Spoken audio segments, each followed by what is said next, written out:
Kidney आम शरीर एक गुरुत्वपूर्ण अंग।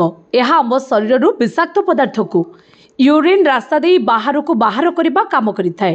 किंतु आजिकल किडनी रोगी संख्या दिनकू दिन वृद्धि पाइबार लगी। तेबे आजिर वीडियो रे मु आपनको कहबी किडनी खराब बा नष्ट हेबार कारण गुड़िक संपर्क में। आमर केउ सब खराब अभ्यास जोगु किडनी खराब होता है। प्रथमतः मद्यपानर अत्यधिक व्यवहार किडनीर कार्यक्षमता कमाई देइथाय। सेहिभଳି पर्याप्त निद नहेले शरीरर संपूर्ण प्रणाली असंतुलित हो जाए, जहाँ फल यार प्रभाव सीधा किडनी उपरे पड़िथाय, जहाँ द्वारा किडनी खराब हो जाए।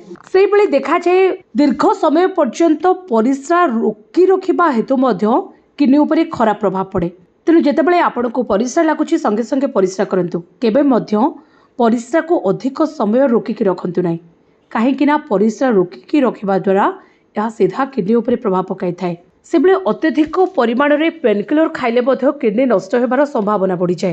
तेणु केबे डाक्टर सहित परामर्श करिकी औषध खातु। छोट छोट जंत्रणा हेले किंबा जेकोसी कारण आप केबे पेनकिलर खाई दियंतु नाही। मधुमेह थिले यार ठीक समय चिकित्सा करंतु, नचेत किडनी द्रुत रूप से खराब हो पारे। से भली दिनकू सफिशिएंट बा पर्याप्त परिमाणर पानी पीवा उचित।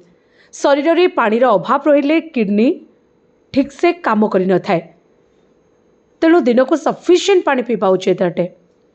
अधिक परिमाणर चीनी खाइबा द्वारा मध्य मधुमेह हेबार आशंका बढ़ी थाए, जहाँ किडनी को नष्ट करि पारे। तेणु जेते कम चीनी खाइबे ताहा आपणक स्वास्थ्य पई भल अटे। तेणु एही सब दिग प्रति निश्चित भाव ध्यान दियंतु।